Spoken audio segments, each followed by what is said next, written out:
কেউ জানাজা করে, কেউ গুরুস্থানে দাফন করে, তাহলে বলদ মরলেও গোসল নাই, আহমদ শরীফ মরলেও গোসল নাই। বলদ মরলেও কাফন নাই, আহমদ শরীফ পড়লেও কাফন নাই। বলদেরও জানাজা নাই, আহমদ শরীফেরও জানাজা নাই। বলদেরও গুরুস্থান নাই, আহমদ শরীফেরও গুরুস্থান নাই। এই বলদ মার্কা শিক্ষা কেন চালু হইল? ওই মুসলমানের বাচ্চাকে 7 বছরের আগে নামাজ শিক্ষা না দেওয়ার কারণে। মানুষ গড়ার শিক্ষা না বলদ বানাবার শিক্ষা। এই 2 বলদে বেশ কম কত? যেই বলদে হাল চাষ করে এই বলদ, আর যেই বলদ বলদের মতো গোসল পাইল না, কাফন পাইল না, জানাজা পাইল না, গুরুস্থান পাইল, এই 2 বলদে বেশ কম হইল 2টা। আমি বলি একটা 4 ঠেঙ্গা বলদ আর একটা 2 ঠেঙ্গা বলদ। 4 ঠেঙ্গাটা অশিক্ষিত বলদ, 2 ঠেঙ্গাটা শিক্ষিত বলদ। বলুন এদের শিক্ষিত হইয়া বলদ হইল কেন? কারণ এটা মানুষ গড়ার কোন শিক্ষা জীবনে তার শিক্ষা গুরুরা দেয়নি। এরকম মানুষকে বলদ বানাবার শিক্ষা ব্যবস্থা এই আমাদের দেশের স্কুল কলেজগুলিতে চালু আছে। এরপরে শুনেন তসলিমা নসরিন কি জিনিস। তসলিমা নসরিনের জীবনে যতগুলি বই লিখেছে, অনেকগুলি সাহিত্য বই, উপন্যাস বই লিখেছে। আমি আপনাদেরকে হাতে পায়ে ধরে আল্লাহর দুহাই দিয়ে বলি, কোনোদিন এই সমস্ত নাস্তিকদের বই পড়বেন না, ঈমান রক্ষা করতে পারবেন না। আমাদের 2-1 জনের পড়তে হয় এদের শয়তানি যুক্তিগুলির দাঁত ভাঙ্গা জবাব দেওয়ার জন্য। আপনি জবাবও দিতে পারবেন না, তার প্রশ্নের ঈমানও রক্ষা করতে পারবেন না।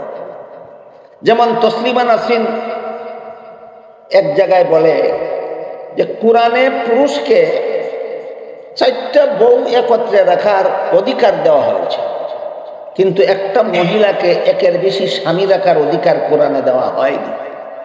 তাই এই কোরআন মহিলাদের সাথে অবিচার করেছে। যে কোরআনে অবিচার করে এই কোরআন কোনো মানুষ মানতে পারে না। কি জবাব দেবেন? আপনি যদি তসলিমার বই পড়েন, এই শয়তানি যুক্তির কি জবাব দেবেন? বলুন কোরআনে একটা পুরুষকে 4টে বউ রাখার অধিকার দেওয়া হয়েছে কি? কিন্তু একটা মহিলাকে কি 1-এর বেশি স্বামী রাখার অধিকার দেওয়া হয়েছে? তাহলে সাম্য হইল না বৈষম্য হইল? বৈষম্য। এই বৈষম্যমূলক কোরআন এই আধুনিক যুগে চলতে পারে না। এই ধরনের অনেকগুলি আপত্তি তসলিমা নসরিন কোরআনের অনেক আয়াতের বিরুদ্ধে উত্থাপন করেছে, আর বলেছে কোরআনে এতগুলি ভুল আছে, বর্তমান দুনিয়ার মৌলবীরা যদি কোরআনের ভুলগুলি সংশোধন করতে পারে তাহলে এই কোরআন দুনিয়াতে চালু থাকতে পারে। আর মৌলবীরা যদি কোরআনের ভুলগুলি সংশোধন করতে পারে না, তাহলে আধুনিক জ্ঞান বিজ্ঞানের যুগে এই কোরআন হবে অচল। কি জবাব দিবেন? এই জন্য বলছি আল্লাহর দোহাই লাগে, হাতে পায়ে ধরে বলি, তসলিমার বই পড়বেন না, শয়তানি যুক্তির জবাবও দিতে পারবেন না, আর ঈমানও রক্ষা করতে পারবেন না। কয়েক বছর আগে, বেশ কয়েক বছর আগে, মনে হয় 15-20 বছর আগে বাংলাদেশে একটা আদমশুমারি হয়েছে। তখন দেখা গেছিল যে বাংলাদেশের লোক সংখ্যা সর্বমোট 16 কোটি। বর্তমানে নাকি 17 কোটি না 18 কোটি, আমার সঠিক জানা নেই। তখন ছিল বাংলাদেশের লোক সংখ্যা 16 কোটি। এর মধ্যে 7,75,00,000 পুরুষ আর 8,25,00,000 মহিলা। 7,75,00,000 পুরুষ আর 8,25,00,000 মহিলা। এমত অবস্থায় 7,75,00,000 পুরুষের কাছে 7,75,00,000 মহিলাকে বিয়ে দিলে প্রত্যেকটা পুরুষেই একটা করে বউ পাবে কিনা? কিন্তু এরপরও কতজন মহিলা স্বামী পাওয়ার বাকি থাকবে? 50 লক্ষ মহিলা স্বামী হওয়ার বাকি থাকবে। যদি কোরআন একটা পুরুষকে একাধিক বউ রাখার বিধান দিত না, বর্তমান বাংলাদেশের 50 লক্ষ মহিলার কপালে জীবনে একটা স্বামীও যেত না। এই জবাব আপনারা রেডি করে দিতে পারবেন? এই জন্য বলছি আপনারা এই বেঈমানদের বই পড়বেন, ঈমান রক্ষা করতে পারবেন না। কুন আলিমান আও মুতাআল্লিমান আও মুস্তামিআন আও মুহিব্বান ওয়ালা তাকুন খামিসান ফাতাহলিক আও কামা ক্বালা আলাইহিস সালাতু ওয়াস সালাম। শ্রদ্ধেয় সভাপতি, হযরত উলামায়ে কেরাম, এলাকার সর্বস্তরের মুসলমান ভাইয়েরা আমার, আশপাশের বাড়িঘরে পর্দার আড়ালে বসা আমার মা ও বোনেরা, আমি আশা করি আপনারা জানেন যে আজকের এই মুবারক সমাবেশের আয়োজন আপনাদের এই প্রতিষ্ঠিত একটি মাদ্রাসার পক্ষ থেকে করা হয়েছে। তাই মাদ্রাসার পক্ষ থেকে এই সমস্ত মাহফিলের আয়োজন কেন করা হয়, এই প্রশ্নের জবাবটা আমি মনে করি এখান থেকেই আমাদের বুঝে যাওয়া দরকার। আর এই প্রশ্নের জবাবটা সহজে বুঝার মতো একটি হাদিস আমি আপনাদের সামনে তিলাওয়াত করেছি। হাদিসের সারমর্ম হলো, রাসূল করিম সাল্লাল্লাহু আলাইহি ওয়াসাল্লাম নিজের উম্মতকে জাহান্নাম থেকে বাঁচার সর্বমোট 4টি পথ প্রদর্শন করেছেন। তারপরে বলে দিয়েছেন এই 4 পথ ছাড়া কারো জন্য জাহান্নাম থেকে বাঁচার 5 নম্বর আর কোনো পথ নাই।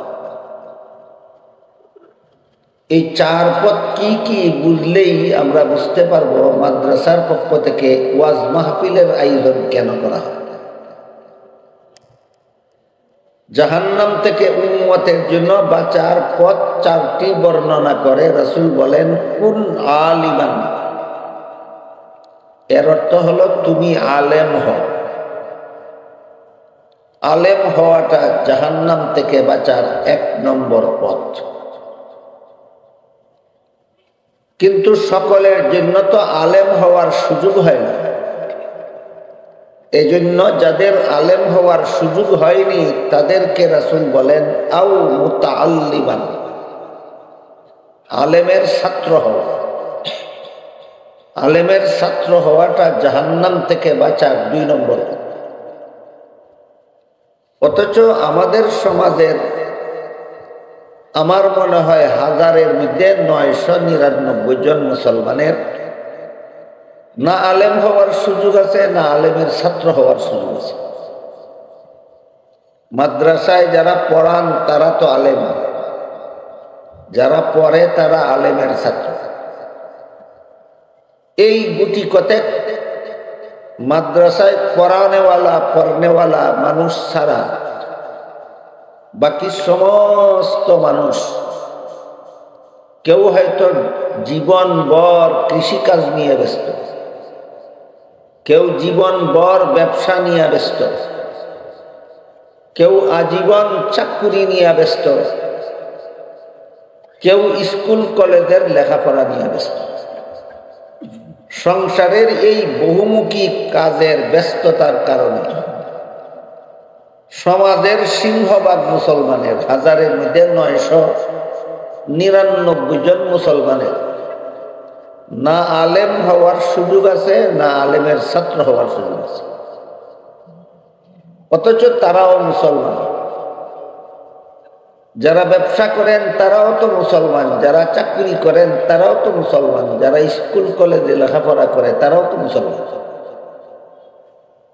কাজেই এই 3য় শ্রেণীর লোকটা, যারা আলেমও নয় আলেমের ছাত্রও নয়, তারা কিভাবে জাহান্নাম থেকে বাঁচবে এর দিক নির্দেশনা দিয়ে রাসূল বলেন আও মুস্তামিআন, তুমি যদি আলেমও না হও আলেমের ছাত্রও না হও তাহলে মনোযোগে আলেমের কথা শুনো এবং আলেমের কথা মতো জীবনযাপন করো। এটা তোমার জন্য জাহান্নাম থেকে বাঁচার 3 নম্বর।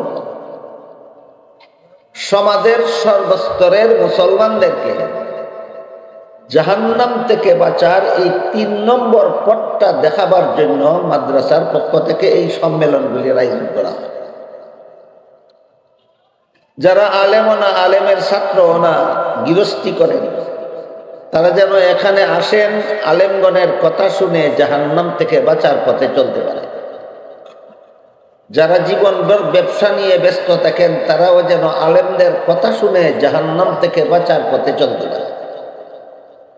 যারা জীবনভর চাকরি নিয়ে ব্যস্ত থাকেন, যারা স্কুল কলেজের লেখাপড়া নিয়ে ব্যস্ত থাকেন, তারাও যেন আলেমদের কথা শুনে জাহান্নাম থেকে বাঁচার পথে চলতে পারে। এটা হলো জাহান্নাম থেকে বাঁচার ৩ নম্বর পথ। ১ নম্বর পথ হলো আলেম হওয়া, ২ নম্বর পথ হলো আলেমের ছাত্র হওয়া। যারা আলেমও না, আলেমের ছাত্রও না, তাদের জন্য রাসূল জাহান্নাম থেকে বাঁচার ৩ নম্বর পথ নির্দেশনা দিয়ে বলেন, তোমরা আলেমের কথা মনোযোগে শুনো এবং তাদের কথা মতো জীবনযাপন করো। এই ৩য় পথটা আপনাদের চিনাবার জন্য মাদ্রাসার পক্ষ থেকে এই সম্মেলনগুলি করা হয়। বর্তমান বাংলাদেশে 40,000 কওমি মাদ্রাসা আছে। প্রায় সবগুলি কওমি মাদ্রাসার পক্ষ থেকে বৎসরে কমপক্ষে 1টি করে ইসলামী সম্মেলন হয়। তাই 40,000 কওমি মাদ্রাসার পক্ষ থেকে প্রতি বৎসরে বাংলাদেশে 40,000 ইসলামী সম্মেলন হয়। শুধুমাত্র যারা আলেমও না, আলেমের ছাত্রও না, তাদেরকে জাহান্নাম থেকে বাঁচার পথ দেখাবার জন্য। বুঝতে পারলেন কি মাদ্রাসার পক্ষ থেকে সম্মেলনগুলি কেন হয়? যারা আলেমও না, আলেমের ছাত্রও না, তাদেরকে জাহান্নাম থেকে বাঁচার পথ দেখাবার জন্য। এই হলো মাদ্রাসার পক্ষ থেকে সম্মেলন হওয়ার কারণ। যেহেতু রাসূল বলেছেন, তুমি যদি আলেমও না হও, আলেমের ছাত্রও না হও, তাহলে আলেমের কথা মনোযোগে শুনো এবং তাদের কথা মতো জীবনযাপন করো। কিন্তু এখনো সমাজে একটা কথা গভীর অস্পষ্টতার অন্ধকারে নিমজ্জিত আছে। একটা কথা এখনো সর্বস্তরের মুসলমানদের কাছে সুস্পষ্ট নয় যে আলেমের কথা মতো আমি জীবনের কোন কোন কাজ করব। রাসূল যে নির্দেশ দিলেন আলেমের কথা মতো জীবনযাপন করো, জীবনের কোন কোন কাজ আমাকে আলেমদের কথা মতো করতে হবে জাহান্নাম থেকে বাঁচার জন্য, এই বিষয়টা এখনো সমাজে অস্পষ্ট। যে কারণে অনেক মুসলমান এমন আছেন যারা আলেমদের কথা মতো নামাজ পড়েন, আলেমদের কথা মতো রোজা রাখেন, আলেমদের কথা মতো হজ করেন। এক কথায় ধর্মের কাজগুলি আলেমদের কথা মতো করার চেষ্টা করে, কিন্তু সংসারের কাজগুলি যার যার ইচ্ছা মতো করে থাকে। রাসূল তো বলেননি যে শুধু ধর্মের কাজ আলেমদের কথা মতো করো। রাসূল তো বলেননি শুধু ধর্মের ব্যাপারে আলেমদের কথা মনোযোগে শোনো। আলেমদের কথা তো ধর্মের ব্যাপারেও আছে, সংসারের ব্যাপারেও আছে। কিন্তু আমরা এখনো পর্যন্ত মনে করি ধর্মের কাজ আমাকে আলেমের কথা মতো করতে হবে, আর আমার সংসারের কাজ আমি তো ভালো বুঝি, এই ব্যাপারে অনেক আলেম তো সংসারের অনেক ব্যাপার বুঝেই না, তার কথা কেন শুনতে যাব? এই জ্ঞান ধারণা, এই চিন্তা চেতনার বশীভূত হয়ে সমাজের প্রায় সমস্ত মুসলমানগণই সংসারের কাজগুলি কোনো আলেমের কথা মতো করেন না, নিজেদের ইচ্ছা মতো করে থাকেন। ফল কি হয়? ফলে সংসারের কাজগুলি হারাম উপায়ে করা হয়। সংসারের কাজগুলি কি উপায়ে করা হয়? হারাম উপায়ে করা হয়। যেমন ধরুন, বিয়ে শাদী এক দৃষ্টিতে সংসারের কাজ, আরেক দৃষ্টিতে ধর্মের কাজ। বিয়ে শাদীর যে দৃষ্টিতে সংসারের কাজ, সেই দৃষ্টিতে অনেকেই বিয়ে শাদীকে সংসারের কাজ মনে করেন আর ভাবেন যে এটা আমার সংসারের কাজ, এটা আলেমদের কথা মতো করবো কেন, এটা আমার রুচি অভিরুচি মতো। এইভাবে বিয়ের ব্যাপারে আলেমের কথা শোনার কোনো দরকার নাই মনে করে তারা করেন কি, অনেক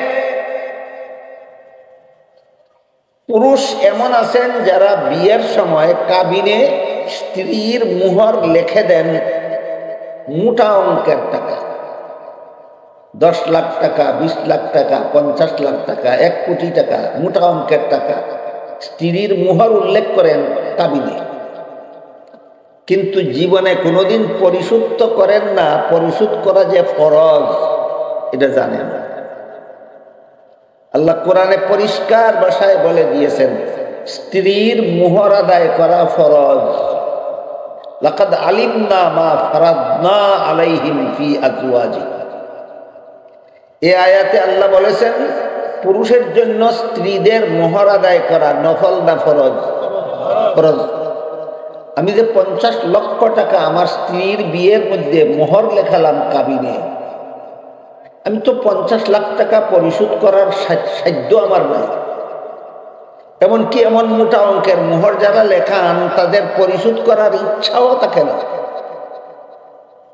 অথচ হাদিস শরীফে উল্লেখ আছে যেই ব্যক্তি এমন একটা মোহর উল্লেখ করে বিয়ে করল যেই মোহর পরিশোধ করার ইচ্ছাই নাই তার, এই লোকটা যতদিন তার স্ত্রীর সাথে মিলামিশা করবে ততটা জিনার গুনাহ তার আমলনামায় লেখা হবে। বুঝে থাকলে বলুন, আলেমের কথা ছাড়া নিজেদের ইচ্ছা মতো যে কাবিন লেখালেন হালাল হইল না হারাম হইল? তাইলে সংসারের কাজ মন গড়া মতে করবো না সংসারের কাজগুলিও আলেমদের কথা মতো করতে হবে? শুধু এ পর্যন্তই নয়, এদিকে স্ত্রীর প্রাপ্য যে মোহর পরিশোধ করা ফরজ ছিল এটা পরিশোধের ইচ্ছাই থাকে না। অপরদিকে স্ত্রীর বাবার কাছ থেকে স্বামীর কোনো টাকা পয়সা ধন সম্পদ আদায় করা হারাম, যেটাকে আমাদের দেশের পরিভাষায় যৌতুক বলা হয়। যৌতুক স্ত্রীর বাবার কাছে স্বামীর প্রাপ্য নয়, চাপের মুখে আদায় করা হয়। বলুন, যা আপনার প্রাপ্য নয় চাপের মুখে আদায় করলেন, এটা হালাল না হারাম? যেই মোহর আদায় করা ফরজ ছিল সেটা আদায় না করে 1 গুনাহ করলো, আর যেই যৌতুক আদায় করা হারাম ছিল এটা আদায় করে 1 গুনাহ করলো। শুধু সংসারের কাজ আলেমদের কথা মতো করবো কেন, এই শয়তানি চিন্তা চেতনা তাকে সংসারের কাজগুলি হারাম উপায়ে করে শয়তান তাকে জাহান্নামে করতে নিয়ে যায়। এজন্য আমাদের বোঝা দরকার, রাসূল যে বললেন তুমি যদি আলেম না হও, আলেমের ছাত্রও না হও, তাহলে আলেমের কথা মতো কাজ কর্মকাণ্ড করো। কোন কোন কাজ আমাদের আলেমদের কথা মতো করতে হবে, এবার এই কথাটা আলোচনা হোক। মানুষের জীবনে যত কাজ আছে সবগুলি প্রথমত 2 প্রকার। এক প্রকার হলো সংসারের কাজ, আরেক প্রকার হলো ধর্মের কাজ। নামাজ পড়া ধর্মের কাজ, রোজা রাখা ধর্মের কাজ, হজ করা ধর্মের কাজ, যাকাত দেওয়া ধর্মের কাজ, কুরআন তেলাওয়াত করা ধর্মের কাজ, দোয়া করা ধর্মের কাজ, দুরূদ শরীফ পড়া ধর্মের কাজ, তাসবিহ পড়া ধর্মের কাজ। এগুলি হলো ধর্মের কাজ। ধর্মের কাজগুলি আলেমদের কথা মতে করতে হবে কেন? এই প্রশ্নের জবাব হলো শুদ্ধ হওয়ার জন্য। কিভাবে নামাজ পড়লে শুদ্ধ হয়, কিভাবে নামাজ পড়লে ভুল হয়, এটা আলেম ছাড়া কেউ জানে না। কাজেই আমার নামাজ যদি শুদ্ধ হতে চাই তাহলে আলেমের কথা মতো আমাকে নামাজ পড়তে হবে। কিভাবে উযু করলে শুদ্ধ হয়, কিভাবে উযু করলে ভুল হয়, যেহেতু আলেম ছাড়া কেউ জানে না, তাই আলেমের কথা মতো আমার উযু করতে হবে উযুটা শুদ্ধ হওয়ার জন্য। কিভাবে রোজা রাখলে শুদ্ধ হয়, কিভাবে রোজা রাখলে ভুল হয়, যেহেতু আলেম ছাড়া কেউ জানে না, তাই আমাকে আলেমের কথা মতো রোজা রাখতে হবে। কিসের জন্য? শুদ্ধ হওয়ার জন্য। কিভাবে কোরআন তেলাওয়াত করলে শুদ্ধ হয় আর কিভাবে কোরআন তেলাওয়াত করলে ভুল হয়, বলুন আমার কথা বুঝে থাকলে জানে কে? তাহলে আমার তিলাওয়াত করতে হবে কার কথা মতো? কেন? শুদ্ধ হওয়ার জন্য। এইভাবে ধর্মের যত কাজ আছে সকল কাজ আলেমদের কথা মতে করতে হবে শুদ্ধ হওয়ার জন্য। কিন্তু সংসারের কাজ, অনেক কাজ এমন আছে যা কিভাবে করলে শুদ্ধ হয়, কিভাবে করলে ভুল হয়, এটা আলেম ছাড়া অন্যরা ভালো বোঝে। কৃষিকাজ কিভাবে করলে শুদ্ধ হয়, কিভাবে করলে ভুল হয়, সেটা আলেম ভালো বোঝে না কৃষকরা ভালো বোঝে? ব্যবসা কিভাবে করলে শুদ্ধ হয়, কিভাবে করলে ভুল হয়, আলেম থেকে ব্যবসায়ীরা বেশি ভালো বোঝে। চাকুরি কিভাবে করলে শুদ্ধ হয়, কিভাবে করলে ভুল হয়, সেটা তো আলেম থেকে চাকরিজীবীরা ভালো বোঝে। তাহলে সংসারের কাজগুলি আলেমদের কথা মতো করতে হবে, শুদ্ধ হওয়ার জন্য নয়, হালাল হওয়ার জন্য।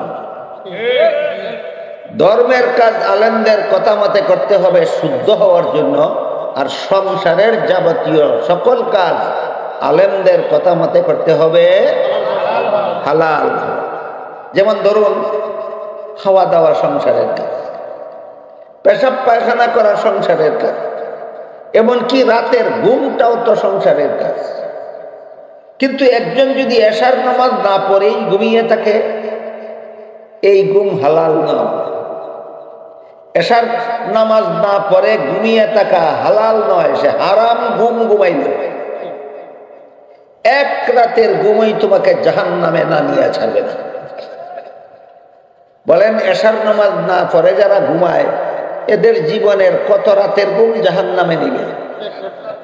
এক রাতের ঘুমই তোমাকে জাহান্নামে নেওয়ার জন্য যথেষ্ট। কাজে আমার এক রাতের ঘুম যেন আমাকে জাহান্নামে নিয়ে যেতে না পারে, এই জন্য আমি প্রতি রাতে ঘুমাবো আলেমদের কথা মতো। প্রতি রাতে ঘুমাবো কাদের কথা মতো? কি ঘুমটা শুদ্ধ হওয়ার জন্য নাকি হালাল হওয়ার জন্য? অনুরূপ ভাবে আমি কতক্ষণ ঘুমিয়ে থাকবো? যতক্ষণ ঘুমালে ফজরের নামাজ কাজা না হয়, ততক্ষণ ঘুমিয়ে থাকবেন। যতক্ষণ ঘুমালে ফজরের নামাজটা কাজা না হয়।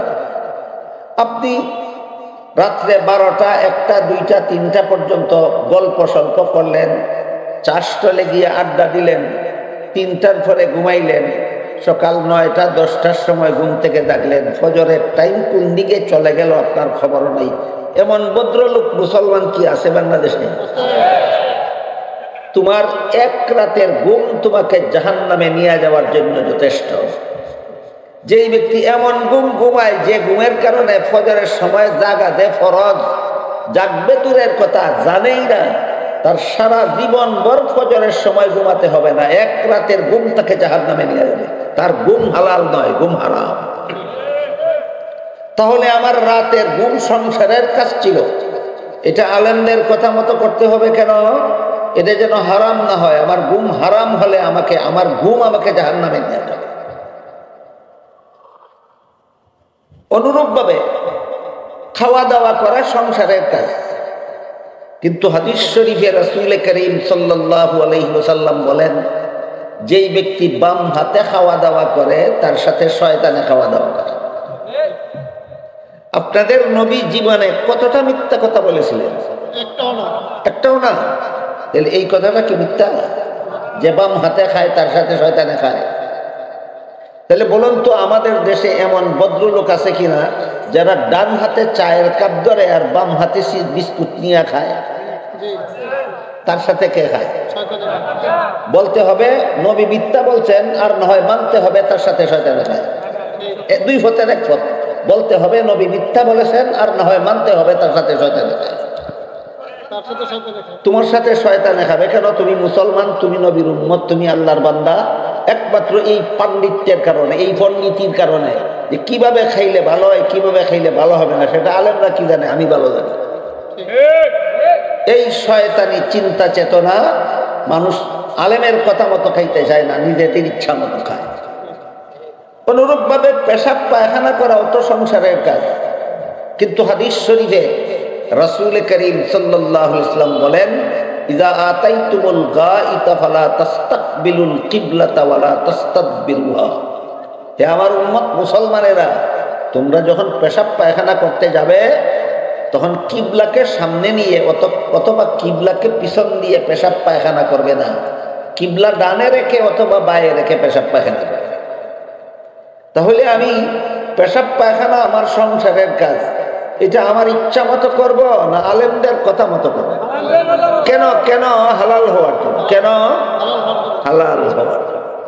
অনুরূপ ভাবে আমার স্কুলের পড়া সংসারের কাজ, আমার কলেজের পড়া সংসারের কাজ, আমার ভার্সিটির পড়া সংসারের কাজ, আলেমদের কথা মতো করবো কেন? বর্তমান সমাজের আমার মনে হয় প্রতি লাখ মুসলমানের 99,999 জন মুসলমানের মাথায় এই কুচিন্তা বাসা বেঁধেছে যে আমার স্কুলের পড়া আমার সংসারের কাজ, আমার কলেজের পড়া আমার সংসারের কাজ, আমার ভার্সিটির পড়া আমার সংসারের কাজ, এটা আলেমদের কথায় করতে যাব কেন? এই জন্য আমার মনে হয় বর্তমান সমাজের প্রতি লাখ মুসলমানের মধ্যে 99,999 জন মুসলমান স্কুল কলেজে লেখাপড়া করে নিজেদের ইচ্ছা মতো, আর এই ইচ্ছা মতো লেখাপড়া করাটাই হয়ে যায় হারাম। না না, ঠিক বেঠিক পরে বলবেন, আগে একটু বুঝুন হারামটা কিভাবে। হাদিস শরীফে রাসূল করিম সাল্লাল্লাহু আলাইহি ওয়াসাল্লাম বলেন, মুরু আওলাদাকুম বিসসালাতি ইযা বালাগু সাবআ সিনিনা ওয়াদরিবুহুম ইযা বালাগু আশরান আও কামা ক্বাল আলাইহিস সালাতু ওয়াসসালাম। এর অর্থ হলো, রাসূল বলেন, হে আমার উম্মত মুসলমানেরা, তোমাদের সন্তান ছেলে হোক মেয়ে হোক, তাদেরকে 7 বছরের সময় নামাজের আদেশ করো, 10 বছরের ছেলে মেয়েকে শাসন করে নামাজি বানাও। রসুলের হাদিস বুঝে থাকলে বলুন, আমার ছেলেকে আমার মেয়েকে যদি 7 বছরের সময় 5 বেলার নামাজ পড়ার আদেশ করতে হয়, তাহলে তাকে নামাজ শিক্ষা দেব কি 14 বছরের সময়, না 7 বছরের আগে? তাহলে বুঝুন, রসুলের হাদিস বুঝে থাকলে বলুন, মুসলমানের প্রতিটি সন্তানকে নামাজ শিক্ষা দেওয়ার বয়স কত? 7-এর আগে। বয়স কত? 7-এর আগে। 7-এর আগে যদি নামাজ শিক্ষা দিয়ে থাকেন, তবেই 7 বছরের সময় বলতে পারবেন নামাজ পড়ো, আর 10 বছরের সময় নামাজ না পড়লে শাসন করতে পারবেন। কিন্তু এই সমাজের আমার মনে হয়, জানি না লাখের মধ্যে কয়েক লাখের মধ্যে কোনো মুসলমান 7 বছরের আগে নিজের সন্তানকে নামাজ শিক্ষা দেয় কিনা আমার সন্দেহ আছে। নামাজ শিক্ষা না দিয়েই 7 বছর বয়স হওয়ার আগে নামাজটা শিক্ষা না দিয়েই 5 বছর বয়সেই প্রাইমারি স্কুলে নিয়ে ভর্তি করেন। প্রাইমারি স্কুলের সিলেবাস সম্পর্কে যাদের জানা আছে, হাই স্কুলের সিলেবাস সম্পর্কে যাদের জানা আছে, কলেজ ভার্সিটির সিলেবাস সম্পর্কে যাদের জানা আছে, তারা একটু দয়া করে বলুন তো, আমাদের সমাজের প্রচলিত স্কুল কলেজ ভার্সিটির সিলেবাসে মুসলমান ছাত্র ছাত্রীদেরকে নামাজ শিক্ষা দেওয়ার মতো কোনো পাঠ্য বই আছে? তাহলে আপনি 7 বছরের আগে নিজেও আপনার কলিজার টুকরা ছেলে মেয়েকে নামাজটা শিখালেন না, যে প্রাইমারি স্কুলে ভর্তি করলেন তারাও শিখাবে না, আপনার ভালোই জানা আছে। হাই স্কুলে ভর্তি করলেন তারাও শিক্ষা দেবে না, আপনার ভালোই জানা আছে। কলেজ ভার্সিটিতেও আপনার ছেলে পড়াকালে কোনো গুরু শিক্ষাগুরু তাকে নামাজ শিখাবে না, আপনার ভালোই জানা আছে। তাহলে এমন স্কুল কলেজের পড়া আপনার ছেলে মেয়েকে নামাজি বানাবে না বেনামাজি বানাবে? এই যে লেখাপড়া মুসলমানের সন্তানকে বেনামাজি বানায়, কোনো সন্দেহ নাই এই লেখাপড়া তাকে জাহান্নামে না নিয়ে ছাড়বে না। তাহলে সন্তানদেরকে 10 বছরের ভিতরে নামাজি না বানিয়ে স্কুলে পড়ানো হারাম, কলেজে পড়ানো হারাম, ভার্সিটিতে পড়ানো হারাম।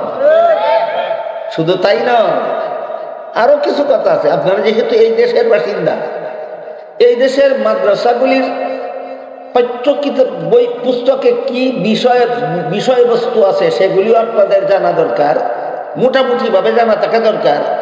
আপনারা যেহেতু এই দেশের বাসিন্দা, এই জন্য আপনাদের দেশের স্কুল কলেজ ভার্সিটির পাঠ্যপুস্তকগুলিতে কোন কোন বিষয় শিক্ষার অন্তর্ভুক্ত আছে মোটামুটি ভাবে আপনাদের জানা থাকা দরকার। যে দেশের শতকরা 93 জন ছাত্রছাত্রী মুসলমান, এই পার্সেন্টেজটা মনে রাখুন। গড়ে সমস্ত বাংলাদেশের primary school, high school, college, ভার্সিটির সমস্ত ছাত্রছাত্রীদের মধ্যে শতকরা 93 জন ছাত্রছাত্রী মুসলমান। বলুন, স্কুল কলেজের শতকরা কতজন ছাত্রছাত্রী মুসলমান? শতকরা 93 জন ছাত্রছাত্রী মুসলমান। এই দেশের স্কুল কলেজে মুসলমান ছাত্র ছাত্রীদেরকে নামাজ শিক্ষা দেওয়ার ব্যবস্থা নাই কেন? অত্যন্ত গুরুত্বপূর্ণ প্রশ্ন। এর কারণ হলো আমাদের দেশের স্কুল কলেজের সিলেবাস তৈরি করার জন্য যাদের হাতে দায়িত্ব দেওয়া হয়, এরা পরিকল্পিতভাবেই এমন একটা সিলেবাস তৈরি করে সরকারের হাতে তুলে দেয়, যেই সিলেবাস নিয়ে লেখাপড়া করলে মুসলমানের সন্তান ডক্টর আহমদ শরীফ হয়, যেই সিলেবাস নিয়ে লেখাপড়া করলে মুসলমানের সন্তান তসলিমা নাসরিন হয়। আমি জানি না আপনারা যারা ঠিক বলেছেন কতটুকু জেনে বা না জেনে ঠিক বলেছেন। এজন্য আমি আগে একটু ক্লিয়ার করি যে ডক্টর আহমদ শরীফ জিনিসটা কি, তসলিমা নাসরিন জিনিসটা কি, তারপরে বলবো ঠিক না বেঠিক। ডক্টর আহমদ শরীফ ডক্টর উপাধি লাভ করেছে অশিক্ষিত হওয়ার কারণে না শিক্ষিত? শিক্ষিত। ডক্টর আহমদ শরীফ মরণের আগে ওসিয়ত করে গেছিল যে আমি মরলে পরে আমার লাশকে গোসল দিও না, কাফন পরাইও না, জানাজা পড়বা না, কোনো গুরুস্থানে দাফন করবা না। এগুলি ধর্মান্ধরা করে। ধর্মান্ধরা মনে করে মরলে গোসল দিতে হবে, কাফন পরাতে হবে, জানাজা পড়তে হবে, গুরুস্থানে দাফন করতে হবে। দাফনের পরে মুনকার নাকির ফিরিস্তা তার কবরে এসে তাকে 3টা প্রশ্ন করবে, জবাব দিতে পারলে রক্ষা, না হলে কবরে আযাব গজব শুরু হয়ে যাবে। মিথ্যা কথা, এগুলি সব কল্প কাহিনী, অন্ধবিশ্বাস। এরপরে ধর্মান্ধরা মনে করে একদিন কবর থেকে জীবিত হয়ে হাসরের মাঠে দাঁড়াতে হবে, জীবনের সকল কাজের হিসাব দিতে হবে, দিতে পারলে রক্ষা, না হলে জাহান্নামের শাস্তি মুখ করতে হবে। মিথ্যা কথা। মরণের পরে আর জীবন বলতে কিছু নাই, হাসর নসর বলতে কিছু নাই, জান্নাত জাহান্নাম বলতে কিছু নাই, আল্লাহ বিল্লাহ বলতে কিছু নাই। খামাখা কেন আমার লাশকে গুরুস্থানে দাফন করবা, আমার লাশ হাসপাতালে দান করে দিই।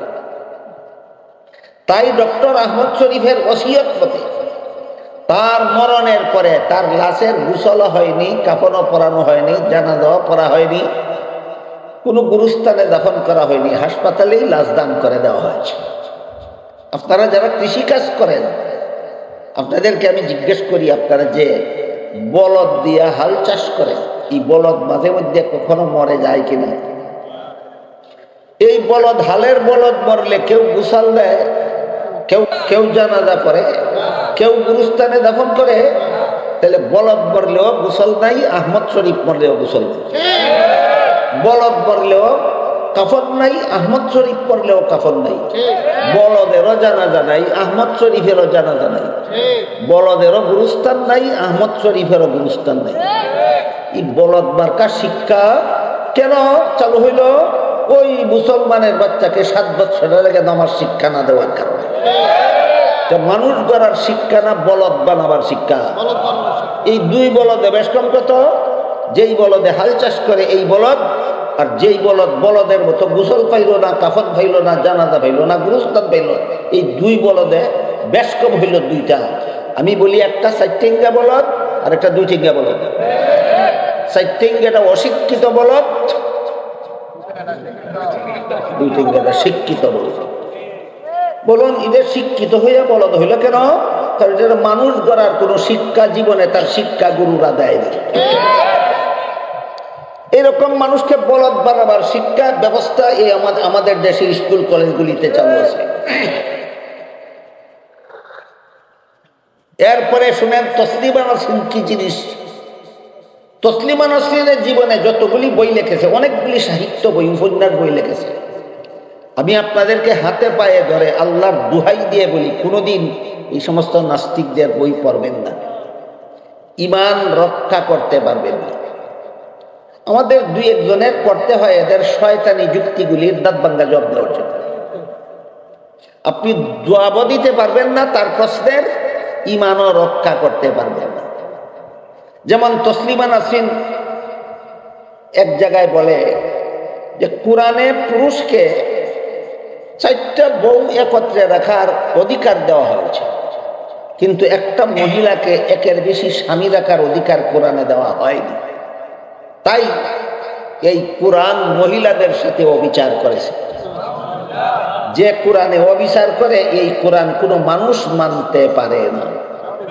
কি জবাব দেবেন? আপনি যদি তসলিমার বই পড়েন এই শয়তানি যুক্তির কি জবাব দেবেন? বলুন, কোরআনে একটা পুরুষকে 4টে বউ রাখার অধিকার দেওয়া হয়েছে কি? কিন্তু একটা মহিলাকে কি একের বেশি স্বামী রাখার অধিকার দেওয়া হয়েছে? তাহলে সাম্য হইল না বৈষম্য হইল? বৈষম্য। এই বৈষম্যমূলক কোরআন এই আধুনিক যুগে চলতে পারে না। এই ধরনের অনেকগুলি আপত্তি তসলিমা নাসরিন কোরআনের অনেক আয়াতের বিরুদ্ধে উত্থাপন করেছে আর বলেছে কোরআনে এতগুলি ভুল আছে, বর্তমান দুনিয়ার মৌলবীরা যদি কোরআনের ভুলগুলি সংশোধন করতে পারে তাহলে এই কোরআন দুনিয়াতে চালু থাকতে পারে। আর মৌলবীরা যদি কোরআনের ভুলগুলি সংশোধন করতে পারে না তাহলে আধুনিক জ্ঞান বিজ্ঞানের যুগে এই কোরআন হবে অচল। কি জবাব দিবেন? এই জন্য বলছি, আল্লাহর দোহাই লাগে, হাতে পায়ে ধরে বলি, তসলিমার বই পড়বেন না, শয়তানি যুক্তির জবাবও দিতে পারবেন না, আর ঈমানও রক্ষা করতে পারবেন না। কয়েক বছর আগে, বেশ কয়েক বছর আগে, মনে হয় 15-20 বছর আগে বাংলাদেশে একটা আদমশুমারি হয়েছে। তখন দেখা গেছিল যে বাংলাদেশের লোক সংখ্যা সর্বমোট 16 কোটি। বর্তমানে নাকি 17 কোটি না 18 কোটি, আমার সঠিক জানা নেই। তখন ছিল বাংলাদেশের লোক সংখ্যা 16 কোটি। এর মধ্যে 7,75,00,000 পুরুষ আর 8,25,00,000 মহিলা। 7,75,00,000 পুরুষ আর 8,25,00,000 মহিলা। এমত অবস্থায় 7,75,00,000 পুরুষের কাছে 7,75,00,000 মহিলাকে বিয়ে দিলে প্রত্যেকটা পুরুষেই একটা করে বউ পাবে কিনা? কিন্তু এরপরও কতজন মহিলা স্বামী পাওয়ার বাকি থাকবে? 50 লক্ষ মহিলা স্বামী হওয়ার বাকি থাকবে। যদি কোরআন একটা পুরুষকে একাধিক বউ রাখার বিধান দিত না, বর্তমান বাংলাদেশের 50 লক্ষ মহিলার কপালে জীবনে একটা স্বামীও যেত না। এই জবাব আপনারা রেডি করে দিতে পারবেন? এই জন্য বলছি, আপনারা এই বেঈমানদের বই পড়বেন, ঈমান রক্ষা করতে পারবেন না। তসলিমা নাসরিন কোরআনে যত ভুল ধরেছিল এর মধ্যে আরেকটা ভুল ধরেছে সূরা নিসার 11 নম্বর আয়াত। সেখানে আল্লাহ বলেন, ওয়ালিদ যাকারি মিসলু হাজ্জিল উনসায়াইন। পিতামাতা মারা গেলে পিতামাতার তেজ্য সম্পদে ছেলে পাবে 2 অংশ, মেয়ে পাবে 1 অংশ। এটা কোরআনের বিধান। কোন সূরার কত নম্বর আয়াতে? সূরা নিসার 11 নম্বর। তসলিম বল, এইটাও ভুল। ছেলে মেয়ে একই বাবার সন্তান, ছেলেকে 2 অংশ আর মেয়েকে 1 অংশ দেওয়ার মানেই হইল নারীর প্রতি অবিচার। পারবেন জব দিতে? এই জন্য বলছি, আল্লাহর দোহাই লাগে, বেঈমানদের লেখা বই পড়বেন না, নিজের ঈমান ধ্বংস হয়ে যাবে। আসলেই কি আল্লাহ অযৌক্তিক বিধান দিয়েছেন কোরআনে, না চূড়ান্ত যুক্তিসম্মত? আমরা একটু বোঝার চেষ্টা করি। আল্লাহ কোরআনে ছেলেকে 2 অংশ দিলেন কোন যুক্তিতে, আর মেয়েকে 1 অংশ দিলেন কোন যুক্তিতে? ছেলের জীবনে খরচের খাত আছে 3টা। এটা মনে রাখুন, ছেলের জীবনে খরচের খাত আছে 3টা। একটা হলো সাবালক হওয়ার পর থেকে তার লালন পালনের দায়িত্ব তার বাবার নয়, নিজের। দ্বিতীয় খাত হলো বিয়ে করার পর থেকে বউ ফেলার দায়িত্ব তার। তৃতীয় খাত হলো সন্তানাদি জন্ম হওয়ার পরে সন্তান লালন পালনের দায়িত্ব তার। বুঝে থাকলে বলুন, ছেলের জীবনে খরচের খাত কটা? অংশ পাইছে কটা? খরচ আছে 3টা, অংশ পাইছে 2টা। মনে রাখুন। এরপরে আসুন মেয়ের জীবন। মেয়ের জীবনে আল্লাহর আইন মতে বিয়ের পূর্ব পর্যন্ত লালন পালনের দায়িত্ব বাবার, বিয়ের পর থেকে মরণ পর্যন্ত লালন পালনের দায়িত্ব স্বামীর। নিজের লালন পালনের দায়িত্ব নাই, স্বামী ফেলার দায়িত্ব নাই, সন্তান ফেলার দায়িত্ব নাই। মেয়ের জীবনে খরচের খাত নাই একটাও, অংশ পাইছে 1টা। এবার বলুন, 3 খরচওয়ালা 2 অংশ পাইলে বেশি পায় না নাই খরচওয়ালার 1 অংশই যথেষ্ট বেশি? পণ্ডিতে এত কথা বুঝে না, শুধু বুঝে 1 থেকে 2 বেশি। ফান্ডিত্য হইল না গণ্ডমূর কথা হইল? একটা গল্প বলি আপনাদেরকে। একটা লোক ছিল এত অশিক্ষিত মূর্খ, লেখাপড়া তো জানেই না, দস্তখত তো জানে না। এই মূর্খ লোকের ছেলেটাকে স্কুলে লেখাপড়া করতে দিছে। ছেলে অত্যন্ত মেধাবী ছিল, একাধারে 10 বছর লেখাপড়া করে এসএসসি পরীক্ষা দিয়া ফার্স্ট ডিভিশন ফার্স্ট বয় হয়ে পাশ করেছে। কি বয়? ফার্স্ট বয় হয়ে থাকলে রুল নম্বর কত? 1। বলুন বাবা শিক্ষিত না মূর্খ? এই মূর্খ বাবা রুল নম্বর 1 হইলে পরীক্ষায় নম্বর বেশি পায় না, রুল নম্বর 10 হইলে পরীক্ষায় নম্বর বেশি পায়। অত কথা বুঝে না, শুধু বুঝে 1 থেকে 10 বেশি। তাই ফল ঘোষণার পরে মূর্খ বাবা তার ছেলেকে জিজ্ঞেস করেছিল, পরীক্ষাতে দিয়েছিলে পাশ করেছ? পাশ করেছি। কত নম্বরে? 1 নম্বরে। সর্বনাশ করছো। কি সর্বনাশ করলাম? বা পাশের বাড়ির ছেলেটাও তো তোর সাথে পরীক্ষা দিল, সে তো 10 নম্বরে পাশ করলো, তুই এত কম নম্বরে পাশ করলি কেন? এই অশিক্ষিত গাদায় যেমন বুঝে না 10 নম্বরে পাশ করলে নম্বর বেশি পায় না, 1 নম্বরে পাশ করলে নম্বর বেশি পায়, ঠিক তেমনি ভাই এই শিক্ষিত গাদিটাও বুঝে না 3 খরচ হলা 2 অংশ পাইলে বেশি পায় না, 1 অংশ হলা নাই খরচ হলা 1 অংশ পাইলে বেশি।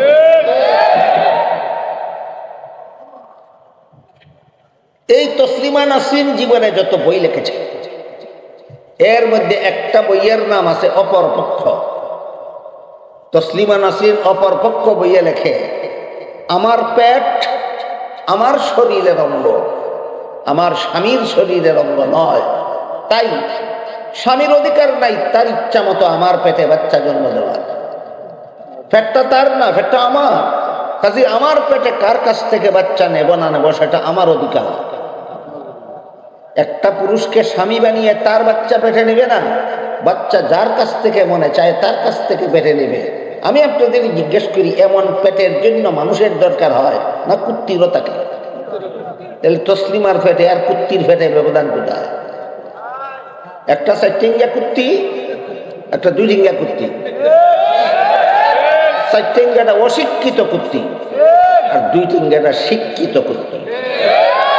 এইরকম আপনাদের কলিজার টুকরা ছেলেদেরকে 4 টিঙ্গা বলদ, 2 টিঙ্গা বলদ, আর আপনাদের মেয়েদেরকে 2 টিঙ্গা কুত্তি বানাবার জন্য পরিকল্পিতভাবে নাস্তিকবাদীরা এই দেশের স্কুল কলেজ ভার্সিটির সিলেবাস তৈরি করে দেয়। এই মুহূর্তে আমি মনে করি আপনাদের অত্যন্ত গুরুত্বপূর্ণ 2টা দায়িত্ব আছে। 1 নম্বর, হয়তো অন্তর্বর্তীকালীন সরকারকে বাধ্য করুন প্রাইমারি স্কুলের মুসলমান ছাত্রছাত্রীদেরকে যেন নামাজ শিক্ষার সিলেবাস তৈরি করে দেওয়া হয়। অন্তর্বর্তীকালীন সরকার যদি বলে আমি সীমিত সময়ে পারবো না, আমার নির্বাচন দিয়ে আমার গদিটা ছেড়ে দিতে হবে, তাহলে নির্বাচন দেওয়া মাত্রই আপনাদের কাছে ভোটের জন্য আসবেন কিনা? ভোটের জন্য আসবেন। আপনারা যে দেশে বাস করেন এই দেশের ভোটের কিছু খবর বলবো। ভোটের খবর হইল, আপনাদের দেশে পালাক্রমে 2টা দলের কোনো একটা দল গদিতে যায়, তৃতীয় কোনো দল যাইতে পারে না। তৃতীয় কোনো দল গদির দ্বারা কাছে যাইতে হলে 2 দলের কোনো একটা দলের লেজে ধরতে হয়। সরাসরি 2টা দল ওই গদিতে যায়, একবার এই দল গদিতে যায়, একবার সেই দল গদিতে যায়, একবার এই দল গদিতে যায়, একবার ওই দল গদিতে যায়। এই দল গদিতে গিয়া কয় সেই দলে দেশটা লুটতে খাইছিল, আর সেই দল গদিতে গিয়া কয় এই দলে দেশটা লুটতে খাইছিল। আমি আপনাদের জিজ্ঞাসা করি, উভয় দলে সত্য কথা বলে থাকলে ঘটনাটা কি হয়েছে? হ্যাঁ, উভয় দলের কথা যদি সত্য হয়ে থাকে তাহলে লঙ্কা যেই গেছে সেই রাক্ষস হয়েছে। এর কারণ কি? এর কারণ আছে, কিন্তু এর কারণ আছে। কেন? কি কারণ? এই দলেও পরিষ্কার ভাষায় বলে আমরা ইসলামী দল নই, ওই দলেও পরিষ্কার ভাষায় বলে আমরা ইসলামী দল নই। আর একমাত্র ইসলাম মানুষকে শিক্ষা দেয় দুর্নীতি করা, জালিয়াতি করা, সেবার নামে সেবন করা হারাম। যদি করো শেষ বিচারের দিন আল্লাহর আদালতে আসামির কাঠ করে দাঁড়িয়ে জব দিতে হবে। এই শিক্ষা এই দলের অন্তরেও নাই, সেই দলের অন্তরেও নাই। এই জন্য এই দল গদিতে গেলেও দেশ লুটতে খায়, ওই দল গদিতে গেলেও দেশ লুটতে খায়। আর এরাই নাস্তিক নাস্তিত্ববাদী মনোভাবাপন্নদের হাতে তুলে দেয় স্কুল কলেজের সিলেবাস তৈরি করার জন্য। এই জন্য এই মুহূর্তে আপনাদের দুই দায়িত্বের একটা দায়িত্ব পালন করতে হবে, স্কুল কলেজ পড়ুয়া ছেলে মেয়েদেরকে জাহান্নাম থেকে রক্ষা করতে হবে।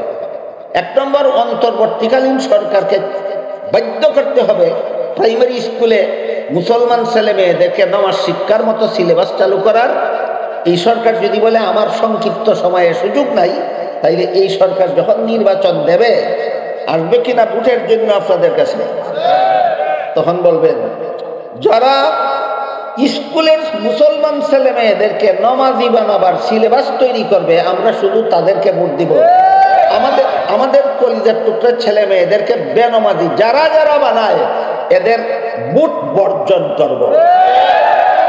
ভোট দিব না, কাউকে ভোট দেব না, কাউকে ভোট দিব না। যারা শুধু নির্বাচনী ইশতেহার লিখিতভাবে দিবে, যা আমরা যদি সরকার গঠন করি, তাহলে মুসলমান ছাত্র ছাত্রীদেরকে নমাজি বানাবার মতো সিলেবাস স্কুল কলেজে চালু করব। শুধুমাত্র তারাই 93 জন মুসলমানের ভোট পাওয়ার যোগ্য। এই প্রতিশ্রুতি যারা দেবে না, এরা কোনো মুসলমানের ভোট পাওয়ার যোগ্য নয়।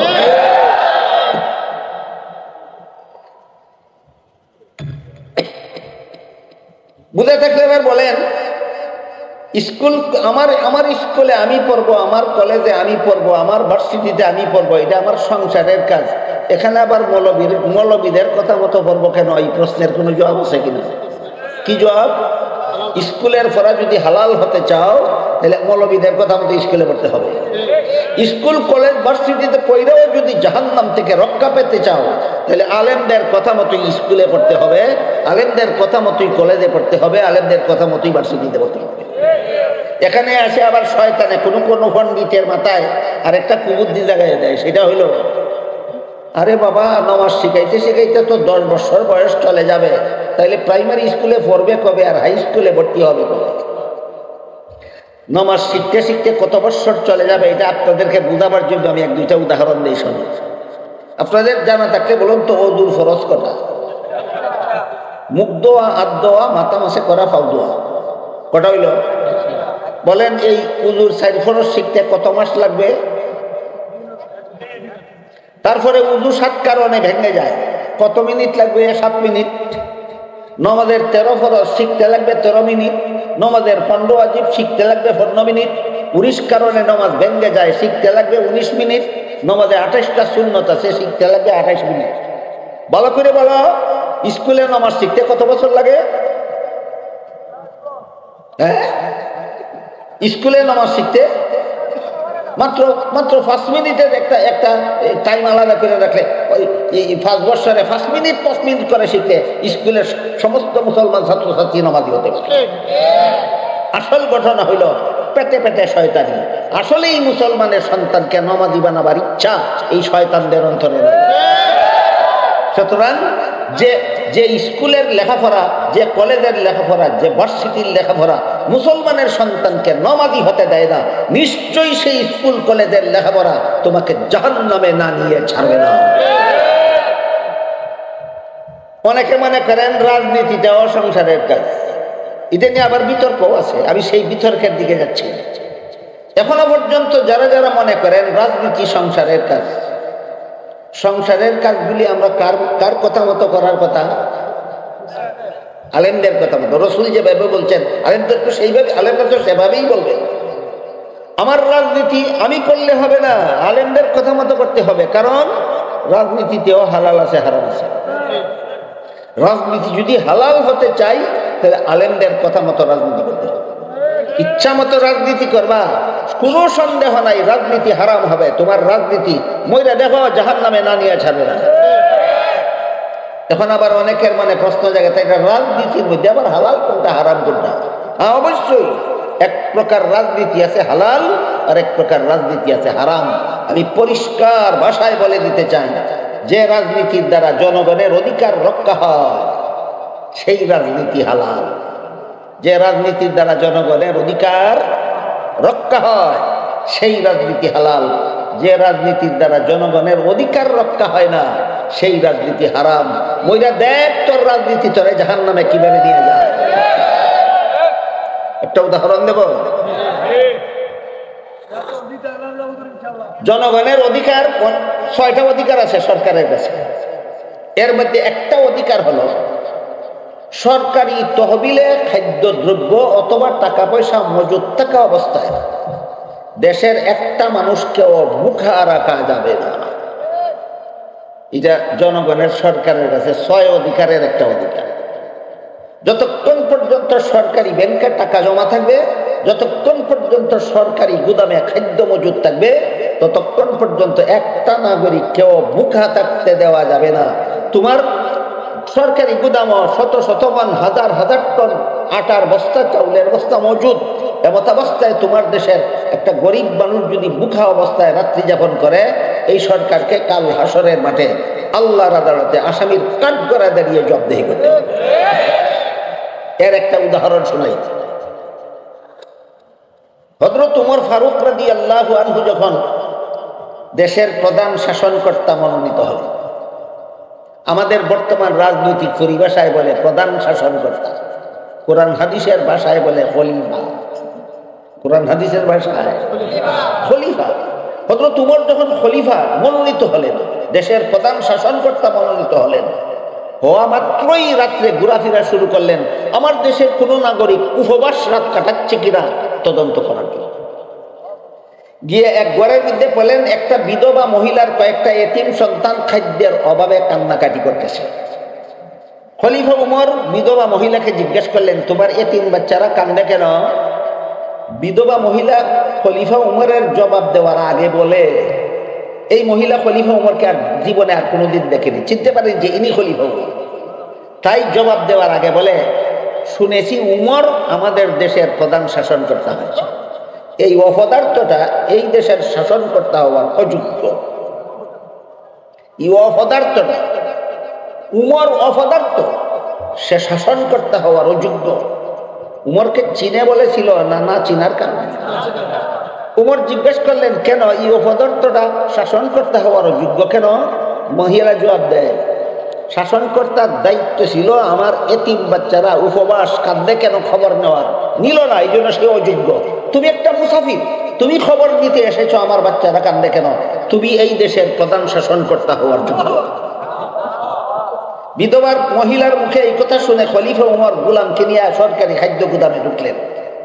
ঢুকে বললেন, আটার বস্তা আমার ঘাড়ে উঠায়। গোলাম বলে, আমার মতো গোলাম আপনার সাথে থাকা অবস্থায় আটার বস্তা আমার ঘাড়ে উঠাই দেব? খলিফা উমর বলেন, এই গোলাম, হাসরের মাঠে আল্লাহ যখন জিজ্ঞেস করবেন যেই দেশের শাসনকর্তা উমর ছিল সেই দেশের 2টা এতিম বাচ্চা উপবাস ছিল কেন রাত্রে, জব তুই দিবি? গোলাম বলে, না হুজুর, এই প্রশ্নের জবাব আমি কিভাবে দেব? উমর বললেন, তাহলে বোঝা গেল দায়িত্বটা তোর নয়, দায়িত্বটা আমার। আমার দায়িত্ব আমাকে পালন করতে দে। বাধ্য হইয়া গোলাম আটার বস্তা খলিফা উমরের গাড়ে উঠে। উদাহরণ দ্বারা বুঝতে পারলেন সরকারের কাছে জনগণের 6টা অধিকারের 1 নম্বর, 6টা অধিকারের 1 নম্বর, যেই দেশের সরকারের খাদ্য গুদামে খাদ্য মজুদ আছে, যেই দেশের সরকারের ব্যাংকে লক্ষ লক্ষ কোটি কোটি টাকা মজুদ আছে, সেই দেশের একটা নাগরিক এক রাত্রি উপবাস থাকলে এই সরকারের রাজনীতি তাকে জাহান্নামে না নিয়ে যাবে। রাজনীতি করার, গদি দখল করা দিল্লির লাড্ডু না, কিন্না গিল্লা লাইলেই খালাস। বলতেছিলাম ধর্মের কাজগুলি আলেমদের কথা মতো করবো কেন? না, শুদ্ধ হওয়ার জন্য। ধর্মের কাজগুলি আলেমদের কথা মতো করবো কেন? শুদ্ধ হওয়ার জন্য। আর সংসারের কাজগুলি আলেমদের কথা মতো করবো কেন? এই আলোচনা সমাজে হয় না, এই জন্য মুসলমান জানেই না যে আমার সংসারের কাজ আমি আলেমদের কথা মতো করবো। কথা বুঝতে পারছেন? এবার রাতের ঘুম সংসারের কাজ, ইচ্ছা মতো ঘুমাইলে 1 রাতের ঘুমই আপনাকে জাহান্নামে না নিয়ে ছাড়বে না। স্কুল কলেজে লেখাপড়া সংসারের কাজ, আলেমদের কথা মতো না পড়লে আপনার স্কুল কলেজের পড়া আপনাকে জাহান্নামে না নিয়ে ছাড়বে না। রাজনীতি সংসারের কাজ মনে করো, আলেমদের কথা মতো না করলে মইরা দেহ তোমার রাজনীতি তোমার কিভাবে জাহান্নামে পৌঁছায় দেয়। তাই রাসূল বলেন, যারা আলেমও না, আলেমের ছাত্রও না, তারা জীবনের সকল কাজ আলেমদের কথা মতো করো। ক্লিয়ার হয়েছে এখন কথা? কত নম্বর পথ? 3 নম্বর পথ। আপনাদেরকে 3 নম্বর পথটা চিনাবার জন্য মাদ্রাসার পক্ষ থেকে সম্মেলনগুলি করা হয়। আর রয়েছে মাত্র একটা পথ, রাসূল বলেন। কিন্তু যদি অবস্থা এমন হয় একটা লোকের যে আলেম তো হলোই না, আলেমের ছাত্রও হলো না, আলেমের কথা শোনারও সুযোগ পেল না, কিভাবে? আজীবনের, ধরেন একটা কথার কথা, আজীবনের জন্য জেলখানায় বন্দী হয়ে গেল। কোনো মাদ্রাসার মাহফিলে আসবে দূরের কথা, কোনো আলিমের কাছে জেল থেকে বের হয়ে যেতেও পারে না, আলিমের কথাও শুনতে পারে না। এমন লোকের জন্য আল্লাহ রাসূল বলেন, তুমি আলেমকে মহব্বত করো, এটা তোমার জন্য জাহান্নাম থেকে বাঁচার সর্বশেষ পথ। আলেমের কথা শোনারও সুযোগ যাদের নাই, তাদের জন্য আলেমকে অন্তর দিয়া মহব্বত করাটাই জাহান্নাম থেকে বাঁচার সর্বশেষ পথ। কিভাবে? এর বিবরণে 2টা হাদিস আপনাদেরকে শোনাই, আজকের কথা শেষ করি। হাদিস শরীফে এক হাদিসে আল্লাহ রাসূল বলেন, হাসরের মাঠে সারা দুনিয়ার সমস্ত মানুষ যখন জীবিত হয়ে দাঁড়াবে, আল্লাহ আলেমদেরকে বলবেন, তোমরা জান্নাতে যাও। কাদেরকে বলবেন? আলেমদেরকে বলবেন। প্রশ্ন জাগে যে আলেম হলেই যদি জান্নাতে যাও আল্লাহ হুকুম দিয়ে দেবেন, তাহলে আলেমরা আর নামাজ রোজা করার দরকার কি? আলেম সুদকুর, ঘুষকুর, মদকুর, গাঞ্জাকুর, বাটপার, দুর্নীতিবাজ হলে অসুবিধা কি? প্রশ্নের জবাবে মুফাসসিরিনে কেরাম লিখেছেন, আলেম 2 প্রকার। এক প্রকার সমাজের দৃষ্টিতে আলেম, আর এক প্রকার আল্লাহর দৃষ্টিতে আলেম। সমাজ আলেম কাকে বলে? কোরআন হাদিসের ইলম যিনি শিখে, সমাজটাকেই আলেম বলে। আল্লাহ কোরআন হাদিসের ইলম শিখলেই আলেম বলে না, কোরআন হাদিসের ইলম শিকার পর ইলম মতো যারা জীবন যাপন করে, আল্লাহ তাদেরকে আলেম বলে। এবার বলেন, কোরআন হাদিসের ইলম মতো যে আলেম জীবন যাপন করে, সে আলেমও বেনামাজি হতে পারবে? সুদকুর হতে পারবে? ঘুষখোর, দুর্নীতিবাজ, জালিয়াতিকারী হতে পারে না। এমন আলেম কি আল্লাহ হাসরের মাঠে বলবেন, তোমরা জান্নাতে যাও। আরেক হাদিসে আল্লাহ রাসূল বলেন, আল্লাহর হুকুমে আলেমগণ যখন হাসরের মাঠ থেকে জান্নাতের পথে রওনা হবেন, তখন আলেমগণের জান্নাতের যাওয়ার পথের পাশে কিছু গুনাহগার মুসলমান দাঁড়িয়ে থাকবে। এরা আলেমও না, গুনাহগার। এরকম এক একজন গুনাহগার মুসলমান এক একজন আলেমকে পিছন থেকে দেখে দেখে বলবে, হুজুর, দুনিয়াতে আমি আপনাকে মহব্বত করতাম। প্রমাণ হিসাবে কেউ বলবে 1 গ্লাস পানি পান করাইছিলাম, কেউ বলবে আপনাকে 1 বদনা উজুর পানির ব্যবস্থা করে দিয়েছিলাম। বলুন তো, একজন আলেমকে 1 গ্লাস পানি পান করাতে অথবা নামাজের সময় 1 বদনা উজুর পানি পুকুর থেকে নিয়ে দিতে কত হাজার টাকা লাগে? এখান থেকে আমরা যেন মনে রাখি, আলেমকে মহব্বত করতে টাকা পয়সা ধন সম্পদ লাগে না, এমন একটা অন্তর লাগে যে অন্তর বুঝতে পারে যে এই দুনিয়াতে নবী নাই, এই দুনিয়াতে আমাদেরকে জাহান্নাম থেকে বাঁচার পথ দেখাবার মতো আলেম ছাড়া আর কেউ নাই। এই কথাটা বুঝার মতো একটা অন্তর লাগে।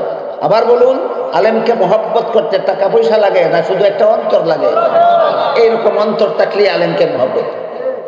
রাসূল বললেন, এইরকম অন্তরওয়ালা আলেমকে মহব্বত করতো, 1 গ্লাস পানি পান করেছিল, আলেমকে মহব্বত করতো, 1 বদনা উজুর পানির ব্যবস্থা করে দিয়েছিল। আলেম যাচ্ছিলেন জান্নাতে, পিছন থেকে দেখে বলবে, আমি আপনাকে মহব্বত করতাম, কিন্তু আজকে আমার গুনার কারণে আল্লাহ আমাকে জাহান্নামে যাওয়ার হুকুম দিয়ে ফেলেছেন। রাসূল বলেন, গুনাহগার মুসলমানের মুখে এই কথা শুনে আলেম নিজেদের জান্নাতে যাওয়া বিরতি দিয়ে দাঁড়িয়ে যাবেন। দাঁড়িয়ে আল্লাহ মনে মনে ভাববেন যে আমার জান্নাতে আমি পরে যাই, শেষ চেষ্টা করে দেখি লোকটাকে জাহান্নাম থেকে বাঁচানো যায় কিনা। এই চিন্তা করে আলেমগণ আল্লাহকে বলবেন, আল্লাহ, এই লোকটা ঠিকই বলেছে, আমাকে মহব্বত করতো, এই জন্য আমাকে 1 গ্লাস পানি পান করাইছিল। ওই লোকটা ঠিকই বলেছে, আমাকে মহব্বত করতো বলেই আমাকে 1 বদনা উজুর পানির ব্যবস্থা করে দিয়েছিল। আল্লাহ তখন বলবেন, হে আলেমরা, এদের গুনার কারণে আমি হুকুম দিয়েছি জাহান্নামে যাওয়ার জন্য, কিন্তু তোমরা যেহেতু সাক্ষী দিলা, তোমাদেরকে মহব্বত করতো, তোমাদের সাক্ষীর কারণে আমি এদেরকে মাফ করে দিলাম। আলেমরা, তোমরাও জান্নাতে যাও, এই সমস্ত গুনাহগার মুসলমানদের সাথে নিয়ে যাও।